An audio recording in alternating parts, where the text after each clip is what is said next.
അമ്മ ആ ദേവി. അമ്മ ഇന്നലെ പറഞ്ഞില്ലേ ബാലി ഇത് സുഗ്രീവനെ കിഷ്കിന്ധയിൽ പുറത്താക്കിയെന്ന്. അതിന്റെ കഥയൊന്ന് പറഞ്ഞു തരാൻ പറ്റുമോ? ഇന്നും കഥയാണ് കേട്ടോ. അപ്പോ അമ്മ കഥ പറയാം. അമ്മയ്ക്ക് അറിയാവുന്ന പോലെ പറയാം. പണ്ട് അപ്പൂപ്പനൊക്കെ പറഞ്ഞു തന്നിരിക്കുന്ന ആ ഒരു ഓർമ്മയിൽ പറയാണ്. ശരിയാണോ എന്ന് അറിയില്ല, അറിയാവുന്ന പോലെ പറയാം. ബാലിയും സുഗ്രീവനും അതിശക്തന്മാരായിട്ടുള്ള രണ്ട് വാനരന്മാരാണ്. കിഷ്കിന്ധയാണ് അവരുടെ രാജ്യം. കിഷ്കിന്ധയിലെ രാജാവായിരുന്നു ബാലി. അതിശക്തനാണ് ബാലി, അതിശ്രേഷ്ഠനാണ്. ഭയങ്കര ക്വാളിറ്റീസ് ഒക്കെ ഉള്ള ഒരു രാജാവ് തന്നെയായിരുന്നു. പല യുദ്ധങ്ങളിലും പലരെയും തോൽപ്പിച്ചിട്ടൊക്കെ ഉണ്ട്. അപ്പോ ഒരു ദിവസം മായാവി എന്ന് പേരുള്ള ഒരു രാക്ഷസൻ വന്നിട്ട് ബാലിയെ യുദ്ധത്തിന് വെല്ലുവിളിച്ചു. നീ ഭയങ്കര ശക്തനാണെന്ന് കേട്ടല്ലോ, അതിശക്തനാണെന്നൊക്കെ കേൾക്കുന്നുണ്ടല്ലോ, ധൈര്യം ഉണ്ടെങ്കിൽ നീ എന്നെ വന്ന് തോൽപ്പിക്കുക യുദ്ധത്തില് എന്നൊക്കെ പറഞ്ഞ് കുറേ വെല്ലുവിളിച്ചു. ആദ്യമൊന്നും ബാലി അത് ശ്രദ്ധിച്ചില്ല. പക്ഷേ കുറേ നേരം പോകാതെ നിന്ന് വെല്ലുവിളിച്ച് ബാലി ഇറങ്ങിച്ചെന്ന് നല്ല ദേഷ്യം വന്നിട്ടുണ്ടായിരുന്നു. രണ്ടുപേരും കൂടി യുദ്ധം തുടങ്ങി മുഷ്ടി വെച്ച് ഒറ്റ ഇടി വെച്ച് കൊടുത്തു മായാവിക്കിട്ട്. ആ ഒരു ഇടിയോട് കൂടി മായാവിയുടെ കാര്യം ഏകദേശം തീരുമാനമായി. അവന് മനസ്സിലായി ബാലിക്ക് എത്ര ശക്തി ഉണ്ടെന്ന്. അപ്പം അവൻ ആ ഇടിയോട് കൂടി താഴെ വീഴുന്നു. അവൻ എഴുന്നേറ്റ് ഓടുന്നു. ഓടിക്കഴിഞ്ഞപ്പം ബാലിയും പുറകെ വെച്ചു കൊടുത്തു. ബാലി വിട്ടുകൊടുത്തില്ല. അങ്ങനെ കാരണം ഇങ്ങോട്ട് വന്ന് വെല്ലുവിളിച്ച ഒരാളെ വെറുതെ വിടുന്ന കാര്യമില്ലല്ലോ. ഇപ്പൊ ഇന്ന് എന്റെ കഥ ഞാൻ കഴിക്കുമെന്ന് പറഞ്ഞ് ബാലി പുറകെ ചെന്നു. ഈ മായാവി എന്ത് ചെയ്തെന്നറിയാമോ? ഓടി ചെന്നിട്ട് ഒരു ഗുഹയിൽ ചെന്ന് ഒളിച്ചിരുന്നു.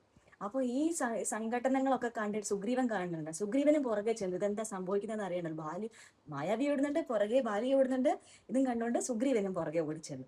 അപ്പം ഗുഹയിലേക്ക് ബാലി കയറാൻ തുടങ്ങിയപ്പം സുഗ്രീവൻ ചോദിച്ചു, ചേട്ടാ എന്ത് പറ്റി എന്നൊക്കെ ചോദിച്ചപ്പം ബാലി പറഞ്ഞു, ഇന്ന് ഇവന്റെ കാര്യത്തിൽ ഒരു തീരുമാനമാക്കിയിട്ടേ ഞാൻ ഇതിനകത്ത് നിന്ന് ഇറങ്ങി വരുള്ളൂ. ഇന്ന് അവന്റെ കഥ ഞാൻ കഴിക്കുന്നുണ്ട് എന്ന് പറഞ്ഞു. അപ്പൊ പറഞ്ഞു, ചേട്ടന് അപകടം പറ്റുമോ? നീ ധൈര്യമായിട്ട് ഇവിടെ കാവൽ നിന്നോളൂ, ഞാൻ അകത്ത് പോയിട്ട് അവന്റെ കഥ കഴിച്ചിട്ടേ തിരിച്ചു വരുള്ളൂ. ഞങ്ങൾ രണ്ടിലൊരാളെ ഇന്ന് തിരിച്ചു വരുള്ളൂ. അപ്പം ആദ്യം പാലാണ് ഒഴുകി വരുന്നതെങ്കിൽ നീ വിചാരിച്ചോണം ഞാൻ മായാവിയെ കൊന്നിട്ടുണ്ട് എന്നുള്ളത്. അതേസമയം രക്തമാണ് ഒഴുകി വരുന്നതെങ്കിൽ ഞാൻ മരിച്ചുവെന്ന് നീ കരുതിക്കോണം.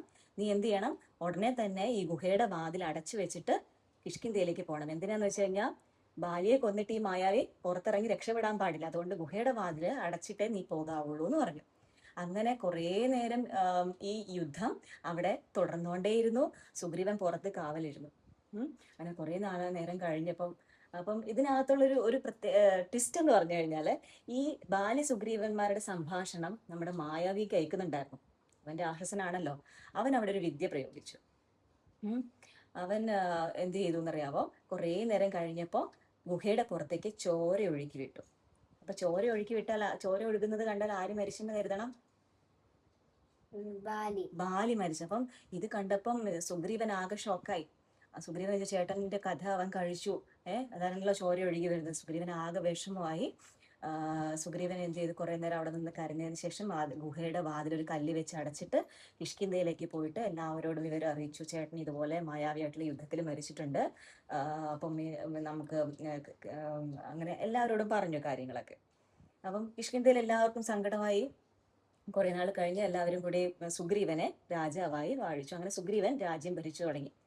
ഇതൊക്കെ കഴിഞ്ഞപ്പോൾ കുറെ നാൾ കഴിഞ്ഞപ്പോൾ പെട്ടെന്ന് ഒരു ദിവസം ബാലി തിരിച്ചു വരുന്നു.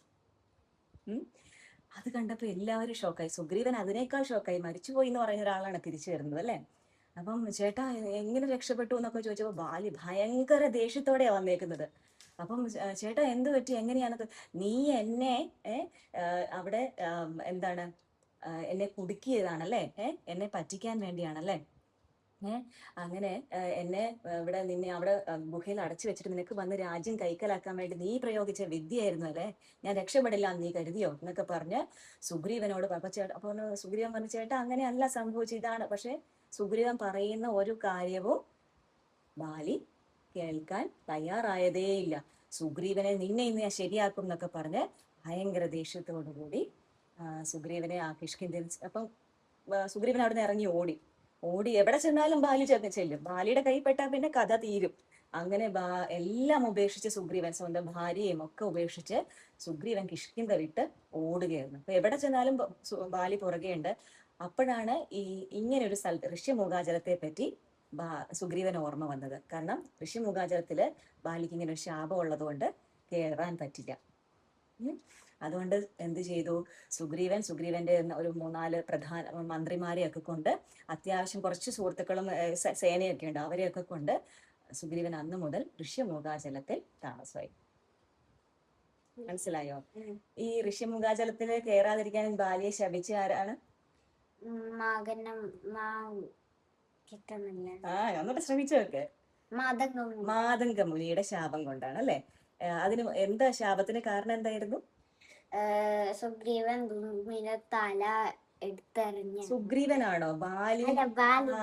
ബാലി ദുന്ദുബി എന്ന് പറഞ്ഞ രാക്ഷസനെ വധിച്ചിട്ട് അവന്റെ തല അറുത്തിട്ട് ഒറ്റയേറ് വെച്ചു കൊടുത്തു. അത് ചെന്ന് വീണത് മാതംഗ മഹർഷിയുടെ ആശ്രമത്തിന്റെ മുന്നിലായിരുന്നു. അത് കണ്ട് ദേഷ്യം വന്ന മുനി ശപിച്ചു, ഇനി മേലെ നീ ഋഷ്യമുഖാചലത്തിൽ കയറി കഴിഞ്ഞാല് നിന്റെ തല പൊട്ടിത്തെറിക്കുമെന്ന്. അപ്പൊ അന്ന് തൊട്ടാണ് ബാലി കയറാമല എന്ന് പേര് വന്നതും ബാലി അവിടെ കയറാതെ ആയതും. സുഗ്രീവൻ അവിടെ താമസാവുകയും ചെയ്തു. ഇതാണ് ബാലി സുഗ്രീവന്മാരുടെ കഥ. ബാക്കി അടുത്ത ദിവസം. ഇഷ്ടപ്പെട്ട കഥ?